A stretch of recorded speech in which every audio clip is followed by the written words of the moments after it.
Bendito seja Deus. Vamos orar diante da presença de Deus. Querido Senhor, damos-te graças do teu poder tão grande, da tua bênção tão grande, do teu favor maravilhoso sobre a nossa vida. Este favor que faz parte da herança dos justos. Este favor que pertence aos filhos de Deus, aqueles que nasceram de novo na casa do Pai. Essa bênção e favor de Deus que nos leva aos privilégios, aos direitos extraordinários de ser filhos do Rei, de poder usufruir das bênçãos, de realidades que estão muito para além da capacidade humana, que vem de Deus sobre a nossa vida, que se derrama sobre a nossa vida. Nós te agradecemos de todo o coração por este poder tão grande, por este favor tão grande, pela tua bênção tão maravilhosa. Glorifica, querido Senhor, glorifica o teu nome em nossa vida. Nós te agradecemos de todo o coração, nesse favor de Deus que opera hoje, na presença de Deus. É onde está o favor de Deus. Não está no passado, não está no futuro, está no hoje. O favor de Deus opera na bênção de Deus hoje, opera nas realidades hoje, opera nas necessidades hoje, opera nas situações hoje, abrindo o caminho à nossa frente, fazendo-nos avançar e triunfar. É esse favor extraordinário de Deus que nós queremos louvar o teu nome, exaltar o teu nome neste dia, diante da glória da tua presença. Vamos orar juntos e comigo. Senhor, apresentamos diante de ti as casas e famílias de todos os nossos irmãos e irmãs em Cristo que estão ligados conosco agora, os que estão presentes e os que estão ligados online conosco, a quem nós abençoamos em nome de Jesus, que nas suas casas seja aspergido agora, na casa de todos, nas famílias, nos locais de trabalho, nas equipas de trabalho, seja aspergido o sangue de Jesus, que mantém o destruidor lá fora, que não deixe entrar o destruidor e a sua opressão, que nos mantém livres da opressão maligna, que nos mantém vitoriosos mesmo contra situações adversas e realidades impossíveis de vencer humanamente, mas tu és o Deus dos impossíveis, aquele que é maior e que está em nós e que opera em nós a tua graça, a tua bênção, o teu favor imenso, a tua misericórdia, o teu amor tão grande com que nos amaste, atraindo-nos à tua presença. Nós te agradecemos de todo o coração. Entregamos nas tuas mãos. E comigo, entrego nas tuas mãos a minha vida, a minha casa e família. Entrego o meu trabalho e a obra das minhas mãos, as coisas que eu faço todos os dias. Eu peço que tu dirijas os meus passos, que tu me conduzas conforme a tua promessa, que declaraste que me colocaste por cima e não por baixo, e por cabeça e não por cauda, em vitória e não em derrota. Mas todo o plano do inimigo está debaixo dos meus pés, e maior é o teu poder que opera, maior é a tua graça que opera, maior é o teu favor que opera, agora em nome de Jesus, e que nos torna mais que vencedores em Cristo. Quantos recebem essa palavra? Receba em nome de Jesus. Amém. Glória a Deus. Bendito seja Deus.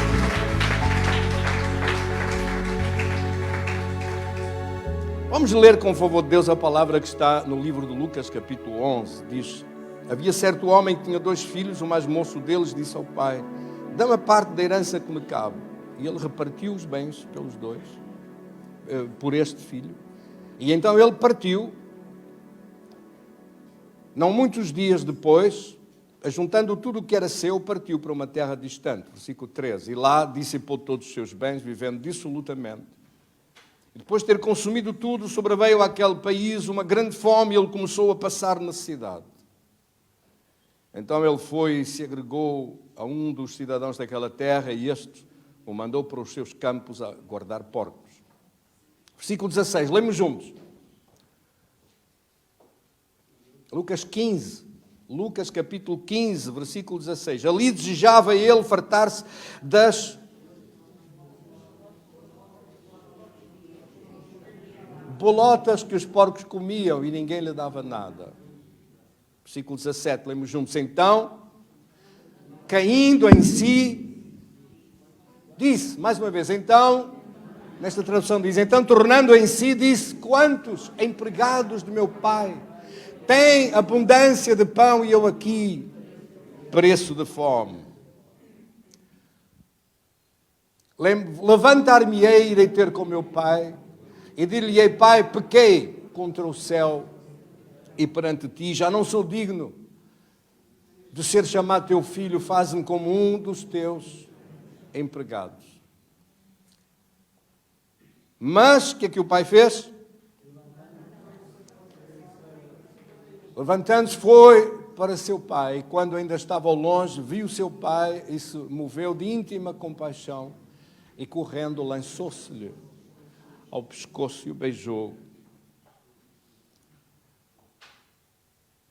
E que fez mais? E o filho lhe disse, pai, pequei contra o céu e perante ti, já não sou digno de ser chamado teu filho. Mas ele fez o que o pai? Diga comigo.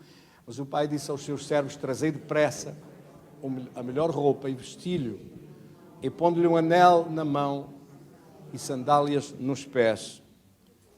Trazei também o bezerro cevado e matai-o, e comamos e alegremo-nos, porque este meu filho estava morto e reviveu, tinha-se perdido e foi achado, e começaram a alegrar-se. Querido Senhor, damos-te graças da tua palavra, damos-te graças do teu poder, da tua bênção tão maravilhosa. Glorifica o teu nome em nossa vida, em nome de Jesus. Amém, amém, amém. Glória a Deus.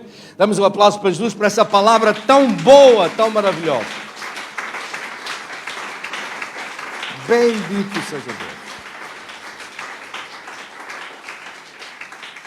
Hoje nós falamos, tenha a gentileza de sentar e, como eu sempre peço, tenha o seu caderno à mão para anotar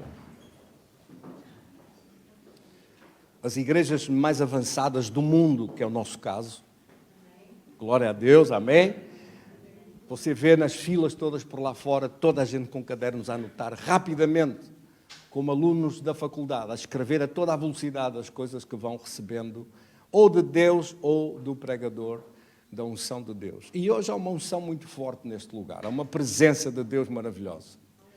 E não é por acaso que você está aqui hoje para ouvir, receber esta palavra.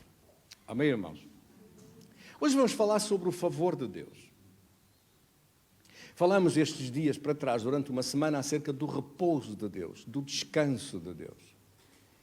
E o conceito religioso do descanso de Deus é aqui jaz fulano de tal em eterno descanso. Mas esqueça isso, porque isso é a paz dos cemitérios e isso não tem nada a ver com aquilo que a Bíblia fala sobre o repouso de Deus ou o descanso de Deus em Hebreus capítulo 4. Mas nós falamos longamente sobre esse tema tão importante, tão interessante, e por isso eu não vou para trás fazer resumo, visto que vamos dar um passo em frente e falar sobre o favor de Deus. O favor de Deus que é uma resultante do repouso de Deus. O favor de Deus que pertence ao descanso de Deus, que pertence a esse repouso que Deus traz à sua vida, repouso e paz. Recordar-se-á que no início desse estudo nós falávamos sobre Filipenses no capítulo 4, foi o texto de base que usamos durante alguns dias, e depois passamos para Hebreus no capítulo 4, que eu aconselho a que os irmãos leiam o capítulo todo de Hebreus 4. Porquê é que é tão importante? Porque dentro destes conceitos e dentro deste sistema de pensamentos, de uma nova mentalidade que os filhos de Deus devem ter, de um novo conjunto de pensamentos que os filhos de Deus devem ter, aí radica, ou seja, aí está a segurança desse seu descanso e dessa sua paz. E o oposto desta segurança, desta paz, deste descanso, deste repouso, o oposto disso é a opressão, é o coração cheio de preocupações, de angústias, de receios, mais ou menos bem fundamentados, com razões ou sem razões, aparentemente. Quantos casos de pessoas, a vida corre-lhes bem e, no entanto, o coração deles está oprimido, está apertado, está sofrido, sem saber qual a razão e qual o motivo. E deve isto ser um motivo de preocupação, um motivo de análise? Com certeza que sim. Mas o que a Bíblia diz é para nós virmos diante de Deus, apresentando a nossa vida, colocando a nossa vida nas mãos de Deus. Porque, de facto, este capítulo 15, todo ele, é um capítulo inteiro, está muito bem dividido, muito bem apresentado. O capítulo 15 de Lucas. Recorde-se que Lucas era médico e ele organizou a Bíblia de uma forma, em minha opinião pessoal, mais interessante do que no caso de Mateus ou Marcos. Organizou, já que o Evangelho, estes são os Evangelhos sinóticos, Mateus, Marcos e Lucas. O Evangelho de João é um pouco um caso à parte. E neste caso, a organização deste capítulo 15 é absolutamente fantástica. Primeiro ele começa por falar acerca de uma ovelha perdida. Depois fala de uma dracma perdida. E depois fala de um filho perdido. Este meu filho estava morto e reviveu. Estava perdido e foi achado. E qual foi a razão? A razão básica foi que este filho quebrou a sua aliança com o pai. Separou-se da sua aliança com Deus.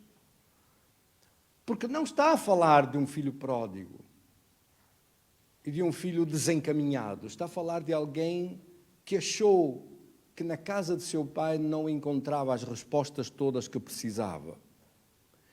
E foi para o mundo em busca de encontrar e achar respostas que ali pensou que não seriam suficientes para a sua ambição, suficientes para os seus sonhos. E este é um dos erros graves. Erro de visão de Deus, porque a pessoa acha que Deus não tem poder suficiente para satisfazer a ambição das suas necessidades, pensando que haverá outros meios, eventualmente no mundo, que lhe darão outras hipóteses, outras possibilidades, outros caminhos. E há muito crente que pensa assim. Vou para o mundo porque lá eu vou ter uma carreira, lá eu vou ter maiores proveitos, lá eu vou realizar determinados sonhos que a igreja ou Deus ou a presença de Deus não me poderiam dar. A história do filho pródigo continua a ser escrita hoje, na vida de milhões e milhões de crentes, que um dia pensam, é melhor eu partir à procura de outras soluções, porque parece-me que não as encontro suficientemente na igreja. Já entendi que a igreja é para ser salvo, já entendi que a igreja é para eu ser sarado se precisar, já entendi que a igreja é para receber bênção e poder de Deus quando necessitar, mas eventualmente isso não será suficiente. Por isso pegou nas coisas dele e partiu. E separou-se desta aliança com Deus. Pegou nos bens dele, nas coisas de valor que ele considerava de valor. E partiu. Partiu para longe da casa de seu pai. E essa partida para longe da casa do pai fala-nos acerca da quebra dessa aliança. De ser perdida esta bênção de Deus. De ser separado da presença de Deus. De caminhar ao encontro de soluções e resoluções alcançadas humanamente, sem a participação do sobrenatural de Deus, sem envolver Deus no assunto, sem envolver Deus na sua vida. Esta é uma visão míope, é um erro de Satanás e um engano grave de Satanás, é um engano sério que o diabo arranja, uma cilada terrível que ele inventou e arranjou. Não é por acaso por isso que esta passagem da Bíblia aqui está e que esta parábola, esta história, que é de facto a narrativa de algo que acontece múltiplas vezes e na vida de muitos crentes e filhos de Deus que pensam que Deus não vai suprir as suas necessidades. Que Deus e o reino dos céus é dos céus, mas em relação com a terra tem pouca aderência. E por isso parte a aventura. E por isso separa-se dessa aliança com Deus. E acha que a aliança com Deus não satisfará plenamente a sua vida.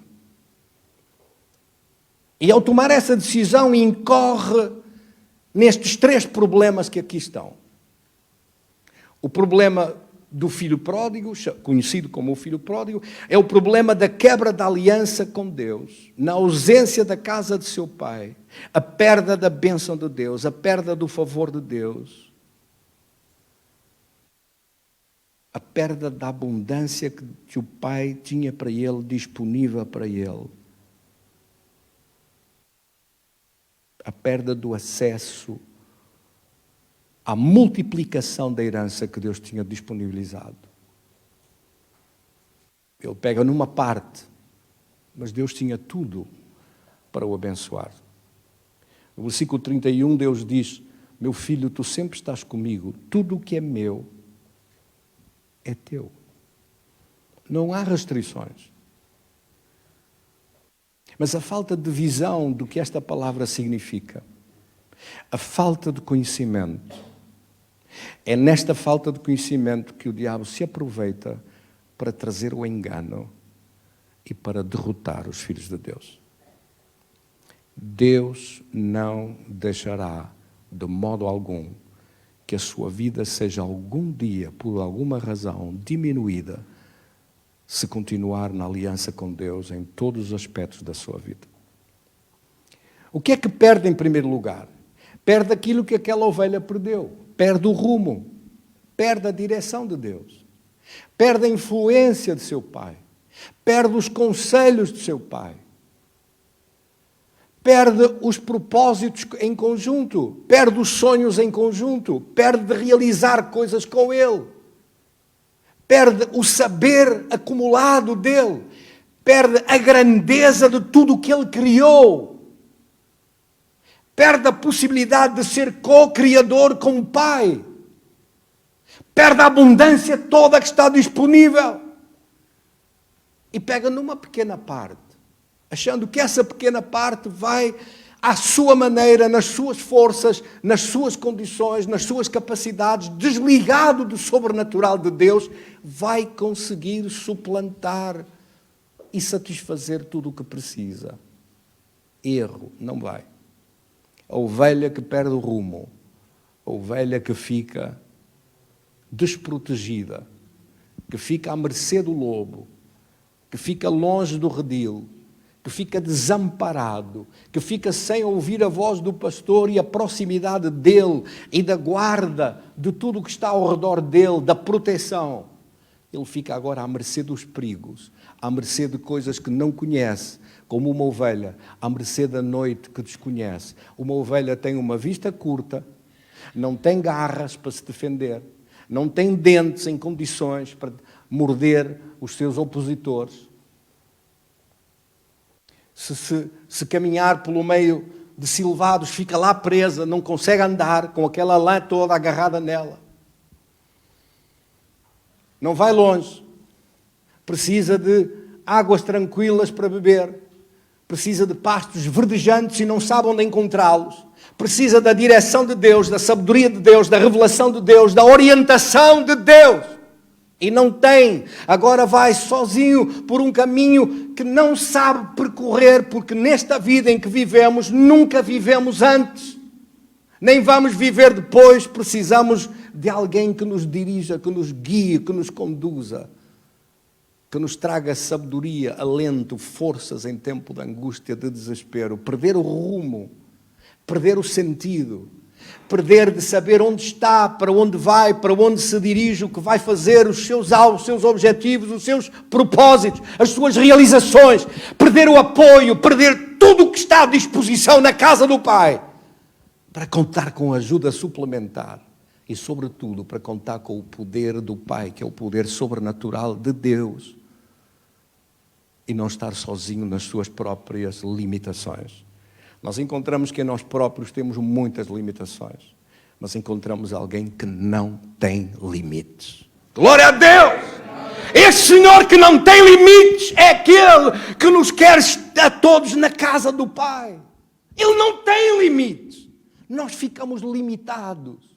Limitados ao que sabemos, ao que podemos, ao que conhecemos, ao poder da nossa influência ou de alguém que nos estima e nos ama e que nos ajuda em alguma coisa, mas nós ficamos sem o poder, sem o acesso ao sobrenatural de Deus. Você acha que o povo no Egito conseguia escapar da escravidão do faraó? Diga-me se acha. Porquê é que não podiam escapar aqueles milhões de escravos de nações em volta, já que o Império do Egito dominou por cerca de 1000 anos toda a civilização do seu tempo? Porquê é que não conseguiam escapar? Porquê é que não se revoltaram? Certamente, em algum momento, algumas das nações em volta se revoltaram contra o Império do Egito, que os escravizou a todos.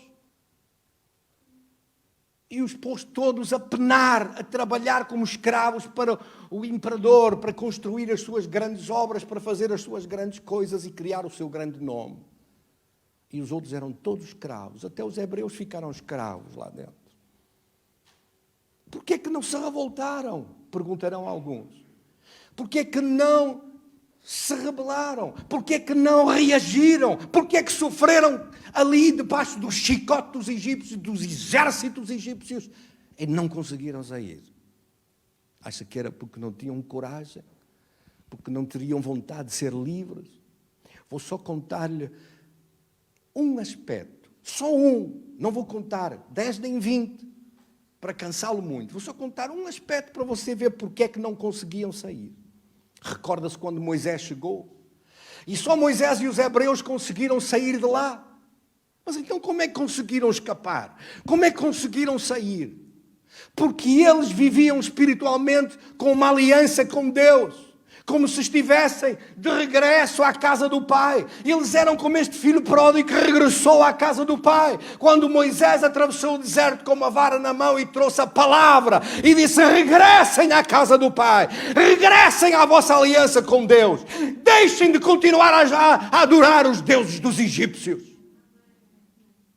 Saiam de longe espiritualmente para onde foram e venham espiritualmente para dentro da casa do Pai. Estabeleçam uma aliança, matem os cordeiros, façam a expressão do sangue nos umbrais das vossas casas.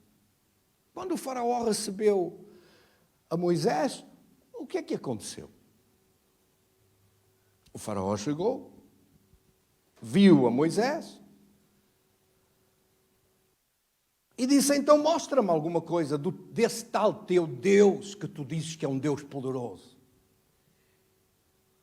E Moisés pegou na vara e atirou a vara dele para o chão e a vara transformou-se numa serpente. Acha que o faraó ficou impressionado? Ficou? O faraó não ficou nada impressionado.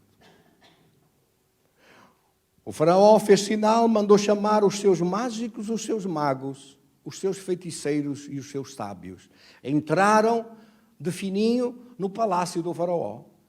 E ele falou para eles e disse: senhores, Moisés, que diz ser o servo do Deus Altíssimo, Criador dos céus e da terra, tirou a vara dele para o chão e vem aquela cobra ali, está pronta a nos atacar. E vocês o que vão fazer? E eles pegaram nas varas deles, atiraram para o chão e transformaram-se em cobras também. O mundo lá fora não percebe qual é a diferença entre o Deus Criador dos céus e da terra e o Deus que é o Pai da casa de meu Pai, daqueles que são filhos do Deus Altíssimo.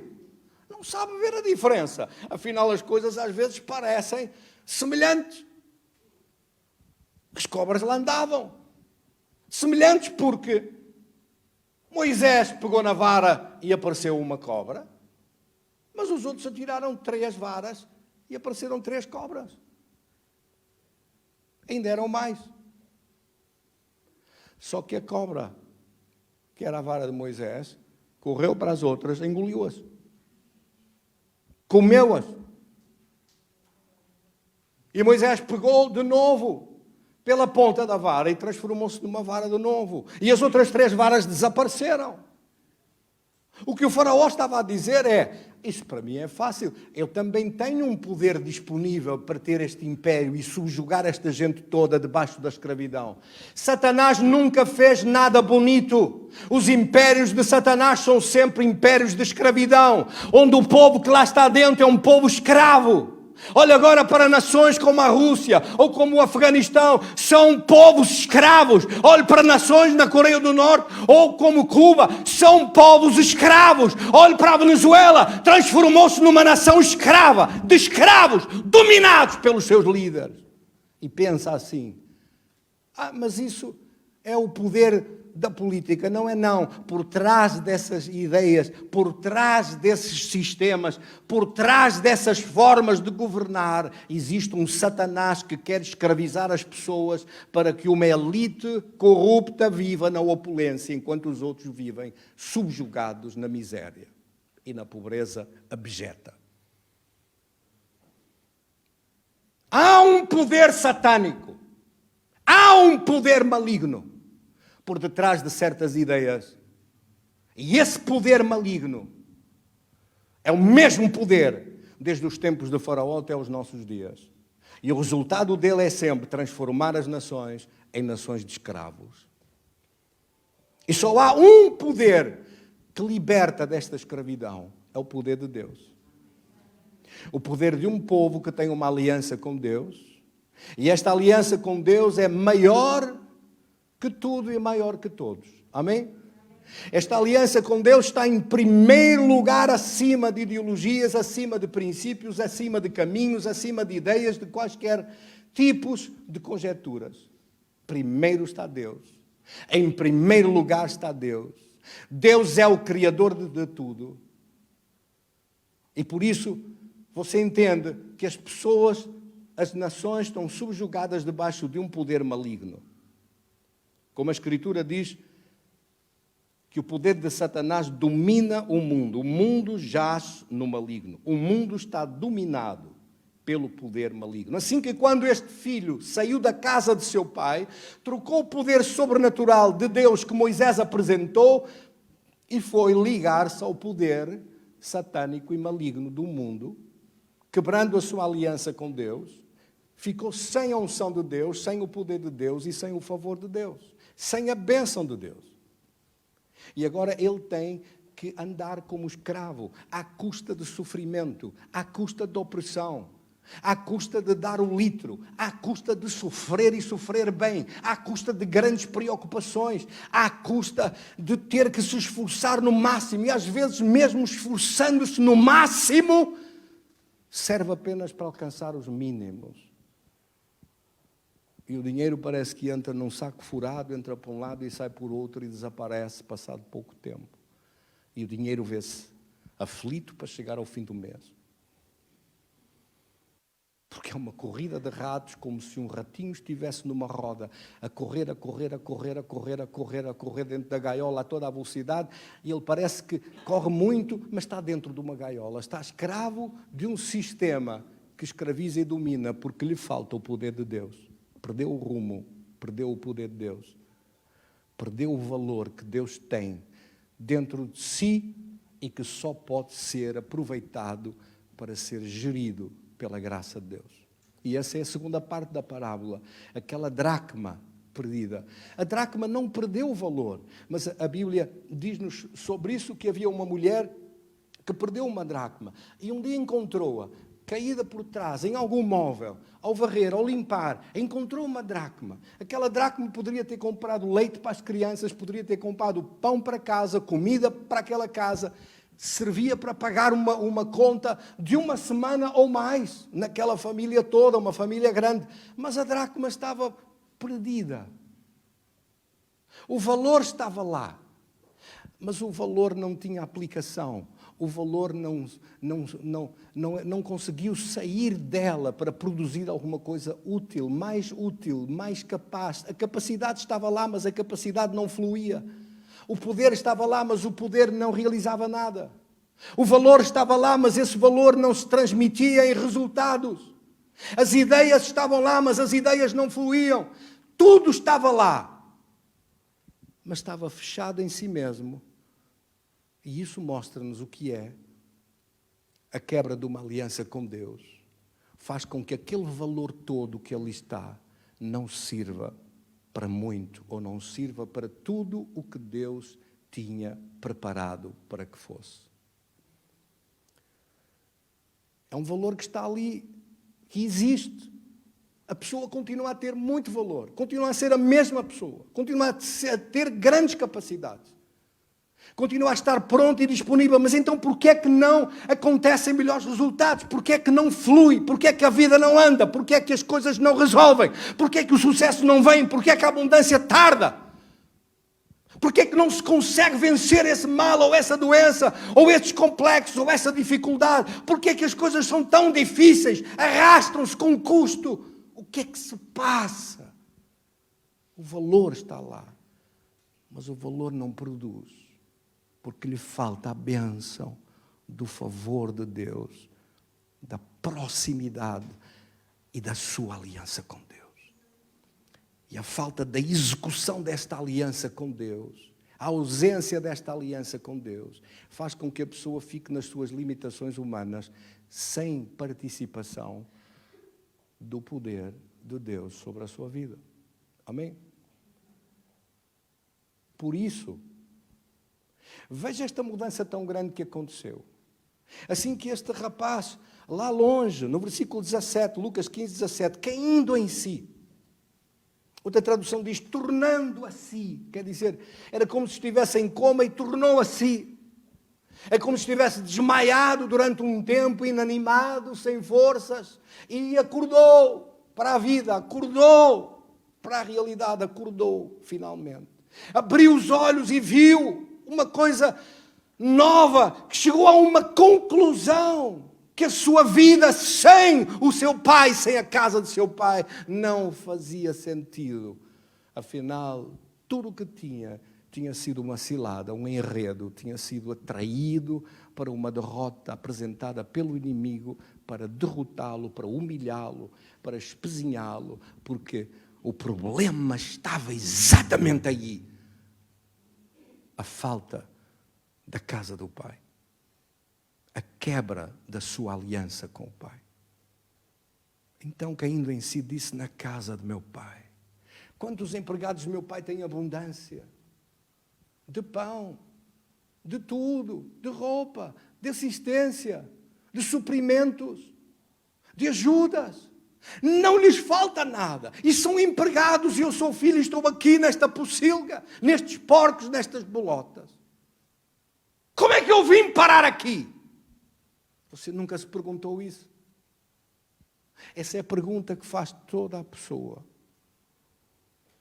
que um dia pensou, eu vou lá fora tentar fazer aquilo que imaginariamente, achei que não conseguia sozinho com Deus. Ah, meu Senhor, que erro tão dramático, que sofrimento tão grande, que a pessoa traz sobre si próprio, escusadamente.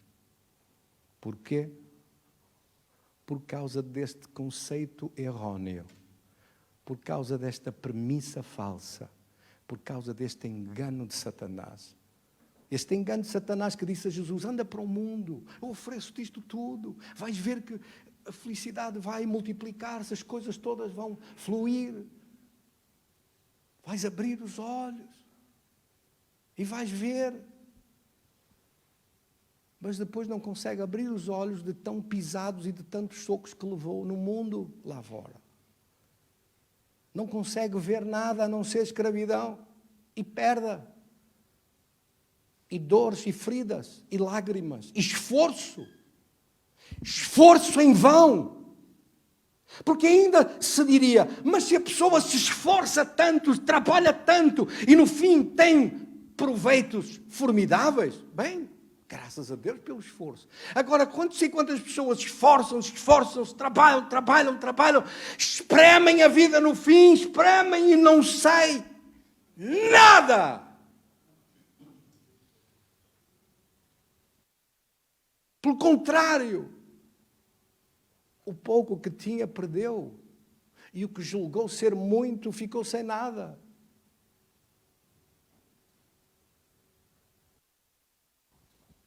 caminho de regresso, este filho esteve a ensaiar uma lenga-lenga. Pai, pequei contra o céu e perante ti.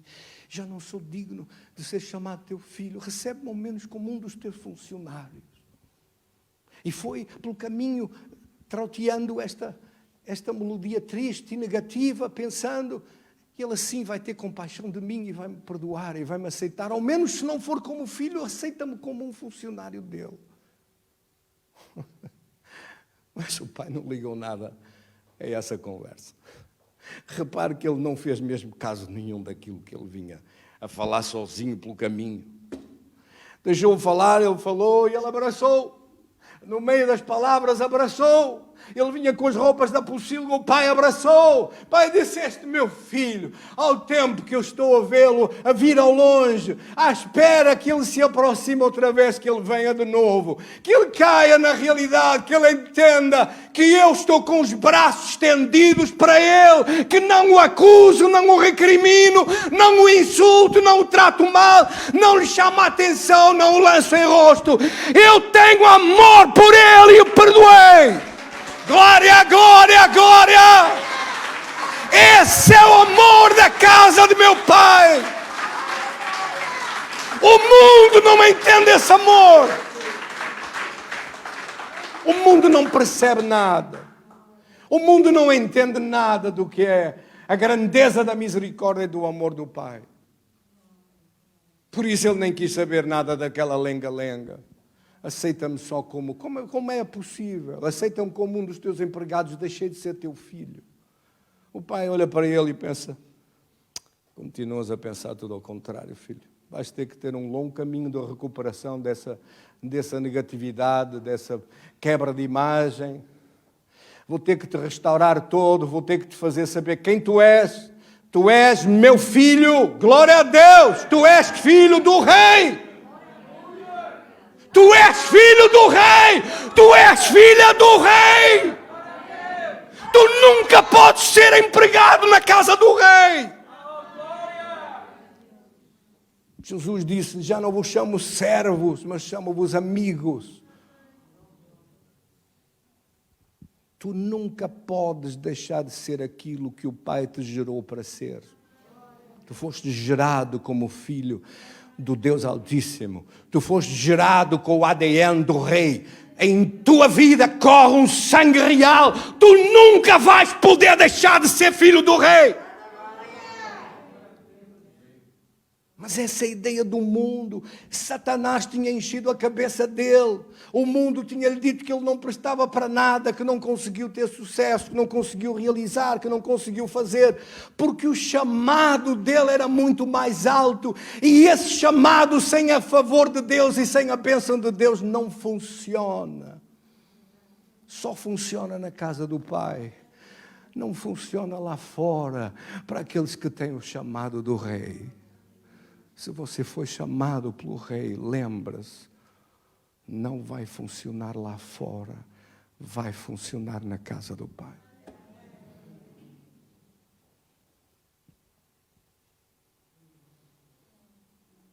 Agora, de repente, o valor foi recuperado.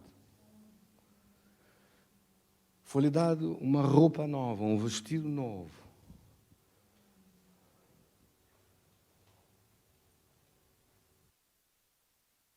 Foi feita uma festa. Foram trazidas roupas limpas e tirado aquele lixo. Foi colocado um anel no dedo, símbolo de autoridade e poder, um anel com o brasão da família, um anel com o símbolo para selar, que era assim, o selo dos reis era feito com um anel. Normalmente ele é feito em lacre, nos documentos reais. Era feito com o anel do rei, como se fosse um carimbo. Selava o documento. E foi-lhe posto um anel desses no dedo, símbolo de autoridade e poder, que é próprio daquela casa. Você tem o poder da casa do Pai. O poder da casa real. O poder que vem pelo nome de Jesus. Pode não ter um anel, mas tem o nome de Jesus, que é a mesma coisa. O anelo que você tem hoje é o nome de Jesus que está na sua vida. O acesso ao nome, o acesso a pertencer à família. A família do Pai. A família da qual nos céus e na terra toma o nome. Essa família tem um nome e tem um poder disponível e uma capacidade de o fazer avançar. Amém? Agora tinha umas sandálias novas nos pés. Tinha também uma festa para se alegrarem todos com a vitória, com a reconciliação com Deus, com a restauração dos seus direitos, porque o favor de Deus pertence aos filhos e faz parte da herança dos justos. Salmo 5, versículo 12. Leia comigo. Salmo 5, versículo 12. Pois tu, Senhor, abençoarás ao justo, circundá-lo-ás da tua benevolência, como de um escudo. Em vez desta palavra benevolência, se nós não temos muito tempo já hoje, mas aqui a tradução que eu gosto mais é tu o circundaste do teu favor. Outra tradução diz, tu o cercaste com a tua graça. O cercaste com a tua graça ou com o teu favor, por causa desse favor espiritual, por causa dessa graça espiritual, por causa dessa bênção espiritual. Nós estamos a falar, de certa forma, de sinónimos. Tem à sua disposição, tem disponível para a sua vida este favor de Deus, esta graça de Deus, este poder disponível de Deus, esta abundância de Deus foi restaurada. Amém? O favor espiritual é endossar, é recomendar, é passar a valer e passar a ter valor novo. É também sinónimo de suportar, de sustentar, de apoiar, de ajudar, de alavancar. É isso que o favor de Deus faz na vida dos filhos de Deus. É o favor também de ter ajudas para ser assistido. Por exemplo, em Êxodo, no capítulo 23, no versículo 20, Êxodo 23, no versículo 20, diz assim, eis que eu envio um anjo adiante de vocês, adiante de vós, para que vos guarde pelo caminho e os leve ao lugar que eu tenho preparado. O anjo vai para dar assistência, o anjo vai conduzir os seus passos para chegar onde você precisa chegar, onde tem de chegar, onde deseja chegar, onde merece chegar. O favor de Deus faz com que você chegue ao seu destino, e o seu destino é sucesso, o seu destino é saúde poderosa, o seu destino é ser mais que vencedor por aquele que nos amou. Não é ser derrotado, não é comer bolota junto com os porcos. É ter acesso a essa glória de Deus que afinal está disponível, mas que fica vedada enquanto a pessoa perdeu o rumo, enquanto a pessoa hipotecou o valor da sua vida, desligando-a de Deus e do sobrenatural de Deus. Esta assistência de Deus. No versículo 21 e 22, leia comigo, diz assim, eis que guarda-te diante dele e ouve a sua voz e não o provoques à ira, porque não perdoará a vossa rebeldia, porque o meu nome está nele. Alertas e avisos para viver em obediência com Deus e não em desobediência, em falta de santidade, em perda de santidade. Não comprometa a sua vitória com Deus.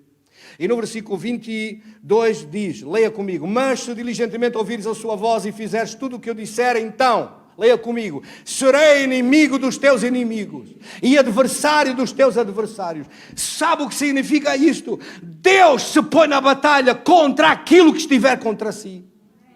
Contra si vieram demónios, contra si veio doença, contra si veio angústias, veio opressão, veio sofrimento. Deus coloca-se na batalha em favor da sua vida. Serei inimigo dos teus inimigos. Não está mais só, não está mais como uma ovelha perdida por aí, agora está com um exército por trás, de anjos poderosos. Amém! Glória a Deus. Salmo 103, versículo 20. A Bíblia fala acerca de anjos poderosos de Deus que estão ao serviço dos filhos de Deus. Bendizei ao Senhor todos os seus anjos, vós que excedeis em força, que guardais os seus mandamentos, obedecendo à voz da sua palavra. Anjos de Deus estão disponíveis para ajudar os filhos de Deus. Hebreus capítulo 1, versículo 14, diz que os anjos de Deus estão ao serviço dos filhos de Deus. Ou seja, este filho pródigo na pocilga tinha os demónios contra ele para o roubar, para enganá-lo, para trazer pessoas do piorio à sua vida, para desencaminhá-lo, para arruiná-lo, para destruí-lo, se possível matá-lo e acabar que ele nunca mais chegasse à casa do Pai. Mas agora tem anjos, na casa do Pai tem anjos, na casa do Pai tem segurança, na casa do Pai tem proteção, na casa do Pai tem milhões de anjos disponíveis para o abençoar. As coisas tornam-se fáceis quando Deus toma as batalhas e não estamos sozinhos nas batalhas da nossa vida. Lembra-se do texto que nós lemos ainda há uns dias sobre 2 de Crônicas? Quem é que se lembra? No tempo de Josafá, os inimigos, os midianitas, os moabitas da montanha de Seir vieram. Aquele mal acabou por se transformar numa bênção. Sim ou não? Acabou por ser virado em bênção. Por que é que foi virado em bênção? Porque Deus entrou na batalha. Não está mais sozinho como uma ovelha perdida. Não está mais como uma dracma que perdeu o uso do seu valor. Agora tem esse valor disponível na sua vida para fazer a diferença. As coisas tornam-se fáceis. Isso é o que o favor de Deus faz. O favor de Deus torna as coisas fáceis em favor da sua vida. O favor de Deus faz com que o mal se transforme em bênção. É o favor de Deus que faz acontecer sucesso em tudo que você põe as suas mãos. As promessas de Deus tornam-se realidade na sua vida. Ah, glória a Deus. O favor de Deus, e terminamos, é o seu caminho para o topo.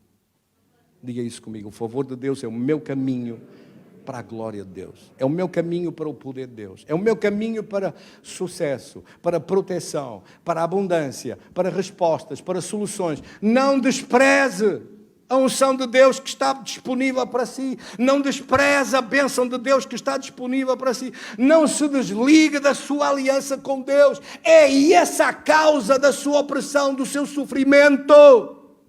Está encontrada a resposta.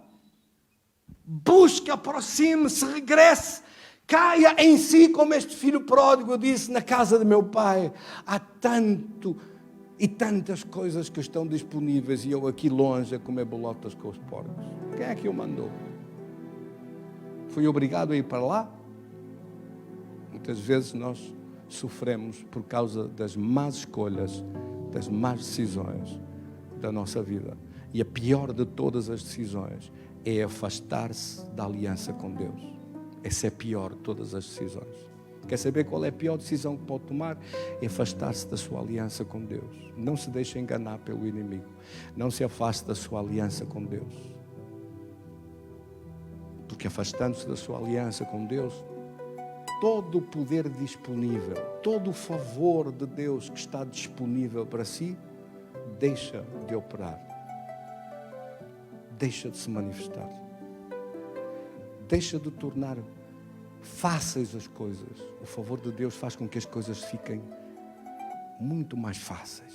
Que a vitória se torne muito mais fácil. Você conta com uma ajuda sobrenatural que está pousada sobre si.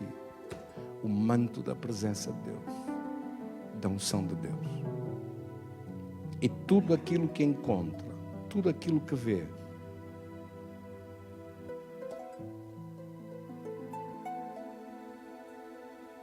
foi tornado fácil, foi facilitado pela sua presença. Ele dá ordem aos seus anjos para que os seus pés não tropecem em nenhuma pedra. Salmo 91, versículo 7, e terminamos. 1000 caem ao teu lado, 10.000 à tua direita, mas não serás atingido. Somente olharás e com os teus olhos verás, amém? A recompensa dos ímpios.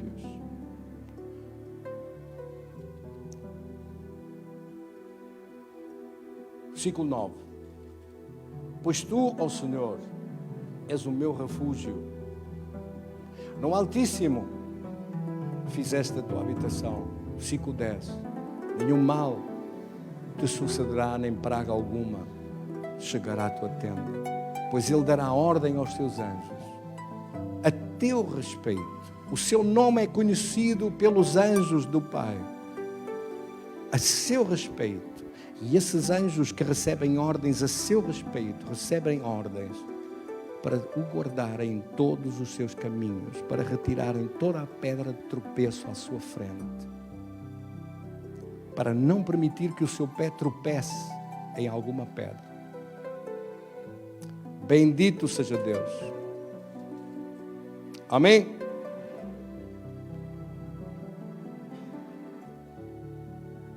E no versículo 12 diz: eles te sustentarão nas suas mãos, para que não tropecem em alguma pedra.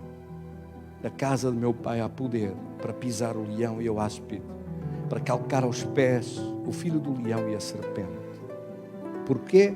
Qual a razão? Onde está a raiz? A raiz está nessa aliança com Deus, porque a mim se apegou com amor. Eu o livrarei. Enquanto ele estava longe da sua aliança com Deus, não havia livramento. Cada vez foi ficando pior, a sofrer, até ficar na pocilga com os porcos a comer bolota. Agora há livramento. Agora há ajuda quando precisa. Agora há socorro bem presente na angústia. Agora a presença de Deus faz toda a diferença entre a vida e a morte, entre a derrota e a vitória, entre o sucesso e a miséria, entre a abundância e a carência de tudo, entre viver e vencer e triunfar, ou ficar subjugado debaixo da escravidão do inimigo. Quantos recebem essa palavra hoje? Faça hoje a sua aliança com Deus, não largue nunca mais a mão de Deus da sua presença. Vamos orar. Querido Senhor, damos-te graças da tua palavra em nosso coração, na nossa vida. Damos-te graças dessa abundância do teu poder, da tua presença, do teu favor, do teu amor por nós, do teu carinho por nós. Tu és Deus, cheio de glória e majestade, e a nossa vida está nas tuas mãos. Caindo em si, disse: na casa de meu pai há tanta abundância, e eu aqui morro de fome. De fome, de necessidades, de doenças, de angústias, de opressões, longe da casa do Pai. Não há proteção, não há socorro, não há bênção, não há o favor dEle. Ah, meu Deus, ajuda-nos todos a entender que nenhuma decisão sábia pode ser tomada separada de Deus. Que carecemos de viver na revelação da vontade de Deus na nossa vida, de estar disponíveis para fazer mais a sua vontade do que a nossa, e seguir mais o seu caminho do que o nosso, e seguir os seus pensamentos mais do que os nossos pensamentos, e as suas palavras mais do que as nossas palavras, e fazer a sua vontade, porque está escrito: nem todo o que diz Senhor, Senhor entrará no reino dos céus, mas aquele que faz a vontade do meu Pai que está nos céus. Ajuda-nos a viver na tua direção, na tua proteção, na tua vontade, a glorificar o teu nome em nossa vida, a ser exaltados diante da tua presença neste mundo em trevas. Abre os nossos olhos para ver. Dá-nos a tua grandeza da tua presença, da tua unção, do teu poder e vitória, porque és tu que nos fazes triunfar em tua presença. Se nós te deixarmos conduzir a nossa vida, sempre Deus nos faz triunfar. Eu declaro essa palavra em nome de Jesus. Quantos recebem essa palavra? Eu comigo: o Senhor, derrama da tua unção sobre a minha vida. Vamos levantar nossos braços para cima para Ele. Senhor, eu te adoro de todo o coração para receber a unção desta palavra. Recebo a unção desta palavra.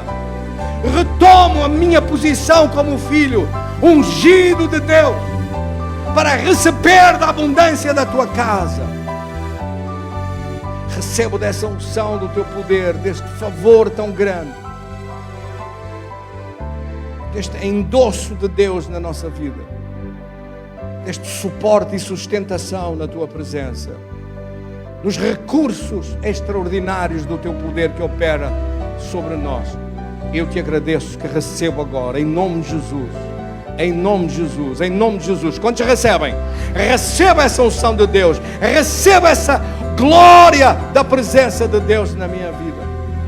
Percebo que sem Deus é impossível viver debaixo da sua bênção e do seu favor, e que faz toda a diferença esta graça e favor da sua presença em nós, em nome de Cristo Jesus, Senhor. Amém. Glória a Deus. Graças a Deus.